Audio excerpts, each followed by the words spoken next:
Welcome back and thanks for joining today. We are talking about causes of migration, and I'm here again, Miss Newroth, ready to discuss migration with you. What are you going to learn today? Today we are talking about push and pull factors and how they relate to migration. Push and pull factors can be economic, social, political, or environmental. Now, a lot of AP Human Geography teachers like to boil this down into a nice little acronym, which we call ESPN: economic, social, political, and environmental. The reason I bring this up today is because in the future, when you are writing FRQs or free response questions, you'll often be asked to analyze certain situations. And we want to see that you can analyze these things from a variety of perspectives. So if you keep in the back of your mind ESPN, or economic, social, political, and environmental, you'll have a better chance of being able to describe a more full scope of an issue or a problem or a challenge.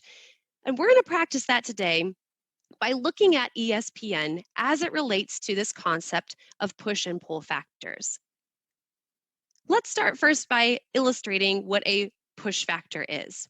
So push factors are negative situations, events, or conditions in a place where a person currently lives that causes them to want to leave.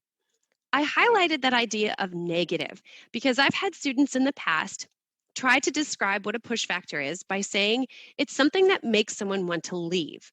But the key idea here is that these are really negative things. That's why you see the thumbs down there.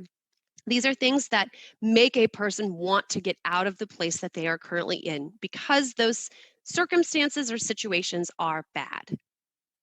On the flip side, pull factors are positive situations, events, or conditions in a place that draw people into a new destination. So this is what makes you want to go to that new place because there's something about that new place that is very positive, something that's drawing you there.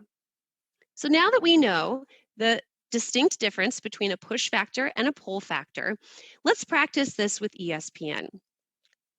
So if we're looking at economic factors that make people leave, the most common reason people migrate is because they are in search of employment. So let's think about this with regards to push factors and pull factors. If we're thinking in a purely economic lens, then some push factors could be unemployment. It could be that their workplace is closing, for instance, a factory shutting down due to manufacturing leaving a region. It could be a transition to mechanization, leading to reduced need for human labor, or it could even be high personal or business taxes in a region. Now, if we think about the economic pull factors that may draw someone to a new place, it would be jobs in a new location, maybe even factories moving to a new location because there's cheaper land or labor available there, so a whole business moves, or even possibly lower tax rates in a new location. Let's look at this in light of a real world example. So let's imagine that we have a rural Mexican farmer who leaves his village because the farm he works on is now using machines instead of human labor to harvest crops, and this man loses his job. That's the push factor, the job loss. He then decides to move to Mexico City for a job at his cousin's restaurant. That would be the pull factor, something drawing him to that new location. Next, we have social factors.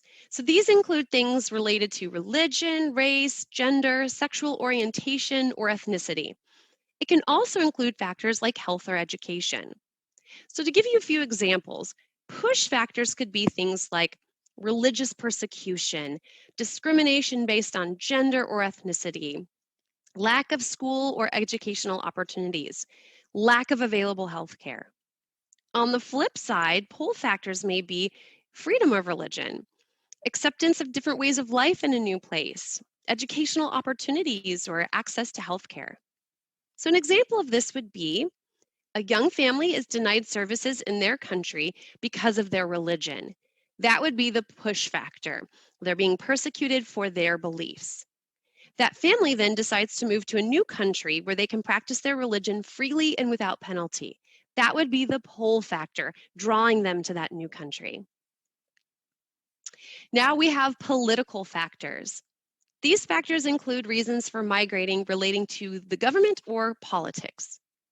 So, push factors, or things that might push a person away from their current location, could be political persecution, discrimination based on political views, harsh government policies, poor or cruel leadership, political instability, warfare, or even the threat of warfare.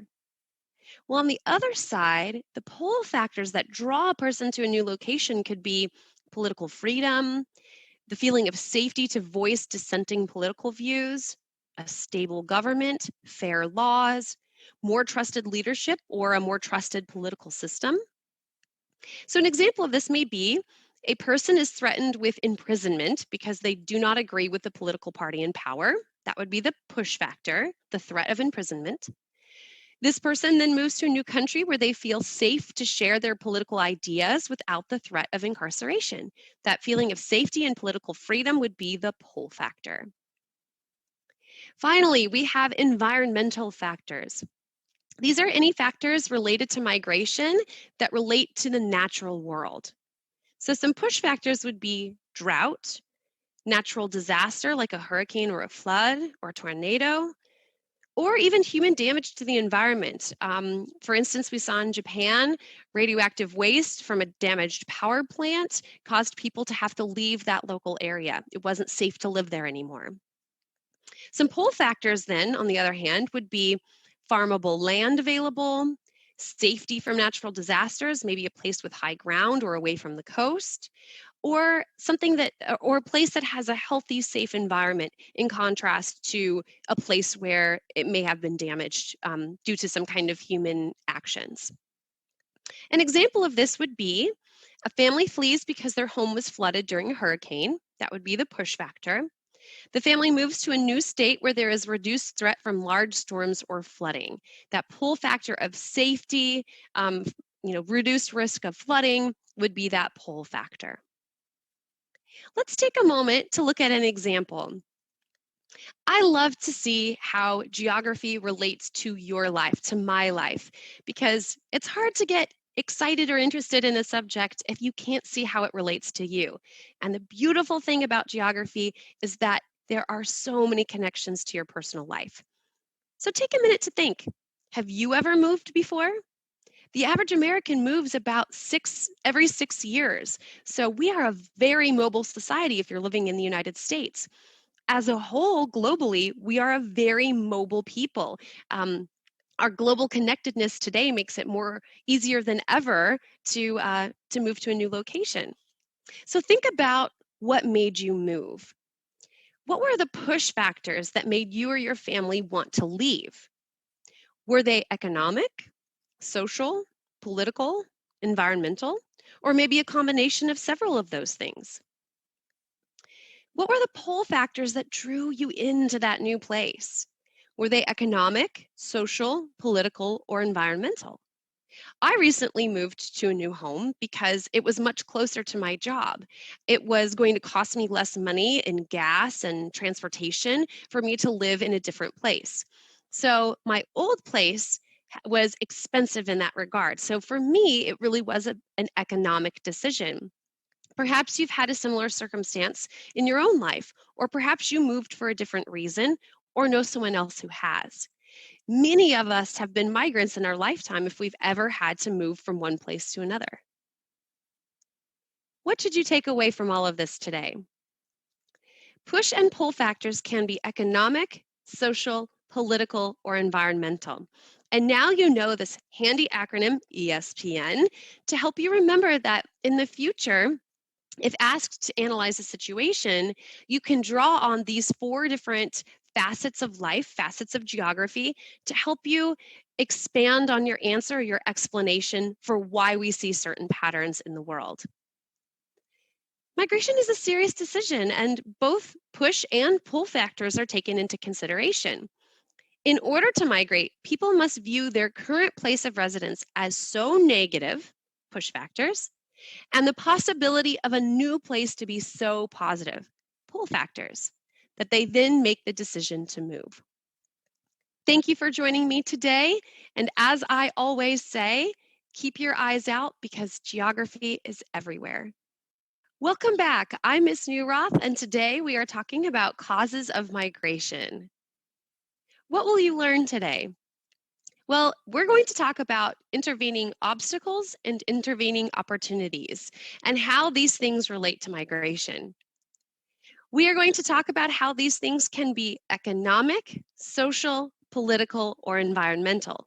And as you remember from the previous video, I taught you the acronym ESPN, something that's used by a lot of AP Human Geography teachers. And this stands for economic, social, political, and environmental. We are going to analyze these two concepts in these four categories. First of all, what is an intervening obstacle? These things are negative circumstances or features that hinder migration. So you can see on the left side, that's the place of origin where the migrant would be leaving from.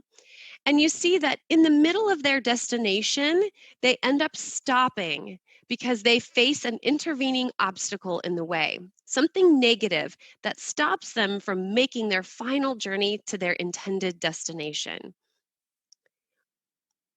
Remember, these things are negative. These are bad things or some kind of feature that might prevent that continued migration. On the other hand, we have intervening opportunities. These are positive circumstances or features that also hinder migration. So again, we have the migrant's place of origin. We have their intended destination on the other side, but something in the middle stops their journey. Only this time, it's something good that prevents them from continuing on their path. So let's take a look at this by breaking it down by ESPN. First of all, what would be economic factors or economic opportunities and obstacles? Let's start with the obstacle. A migrant runs out of money to complete their journey or face some kind of prohibitive costs to prevent them from making it to their intended destination. Financial issues are one of the most common ways that migrants end up stopping their journey. So the example I have here of an intervening obstacle that would be economic would be a Syrian family planning to move to England, but then facing high transportation costs, so they therefore choose to stay in Turkey instead. Now, on the flip side, an intervening opportunity could be a job available in a closer location or an economic situation improving at or near the place of origin. So the example I have here is of a lady named Ella. She lives in Georgia and plans to move to New York to pursue a career in fashion. However, she is offered a job with a designer in Atlanta and chooses to stay within her state instead. She's still able to pursue that career opportunity, but she doesn't have to make such a long journey in order to do so. Our next of ESPN is the S, which will group in with social and or cultural factors. This would include anything related to religion, race, gender, sexual orientation, or ethnicity. It could also potentially relate to factors like health or education. So on the obstacle side, it could be things like quotas on immigration from certain places. So actually blocking people of certain ethnicities or of certain origins from coming into a country. Migrants might also face discriminatory practices that prohibit their migration due to their race, religion, sexual orientation, or ethnicity. So an example of this could be a migrant family faces discrimination based on their language. Perhaps they don't speak the language of the country that they're in or of the final destination, and therefore are not provided with assistance in order to process paperwork or something of the sort, which prohibits them from being able to make it to their intended destination. On the other side, some people may also experience intervening opportunities. Perhaps they find healthcare or education being made available closer to home, or laws being passed so it's safer to stay closer to home. For instance, a person intends to move to a different country where they will not face the threat of imprisonment for their sexual orientation. They do not travel to their final destination because the laws in their home country change in a way that protects them from harm. That would be an example of a social or cultural intervening opportunity. We are now to the P of our ESPN for our political factors. These are obstacles or opportunities relating to the government or politics. The most common obstacles migrants face today are actually political. So let's look at a couple of examples of that. Lost or missing paperwork. In some cases, refugees are fleeing so quickly that they don't have an opportunity to grab any of their documentation, or perhaps they don't even have a passport but must flee to another country for safety. They may face the inability to get a passport or visa to travel to another country.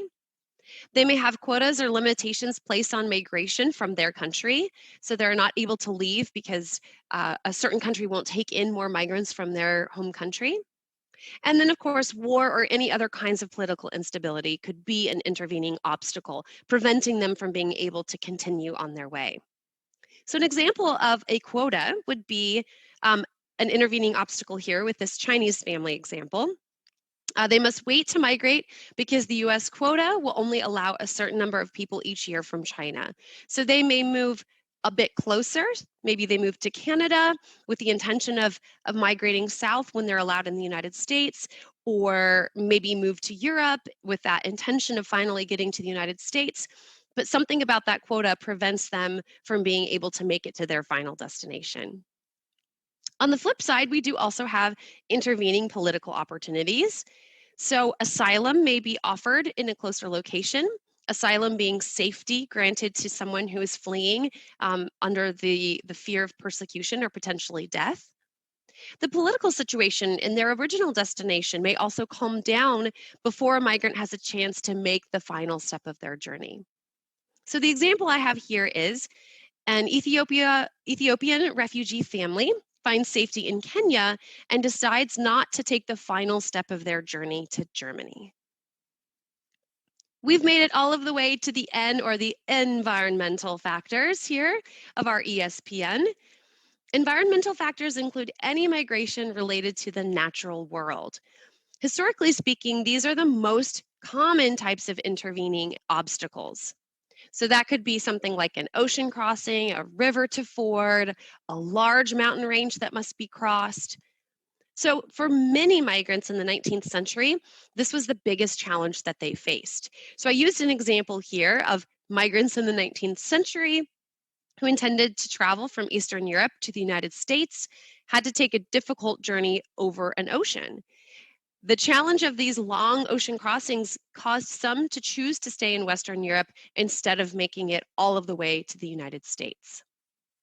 On the flip side, we do also have environmental intervening opportunities. One example might be more favorable land available closer to the place of origin. So migrants in the 19th century who wanted to move from the east coast of the United States to California to farm may have chosen to stop in one of the plain states because they found sufficient farmland closer to their place of origin and didn't have to actually cross the Rocky Mountains and make that difficult journey. They were able to get what they wanted much closer to home. So let's do a little practice here. Let's bring this into our century, maybe take kind of a fun example here. So we have a student who lives in Minneapolis, and she chooses to spend her spring break in Florida rather than going to Jamaica because Florida is closer and the plane fare is cheaper. This type of decision making best illustrates the concept of A, human capital, B, time-space compression, C, intervening opportunities, D, the rank size rule, or E, central place theory. Now, at this point, you're probably pretty confident that the answer is intervening opportunities. But I challenge you, what kind of intervening opportunity would this be? Is it economic, social, cultural? Is it political, or is it environmental? And in this case, the clue is in the question stem. It says that the plane fare is cheaper. So you could guess that this is an economic intervening opportunity. What should you take away from all of this today? Well, intervening opportunities and intervening obstacles hinder migration. These intervening opportunities and obstacles can be economic, social, political, or environmental.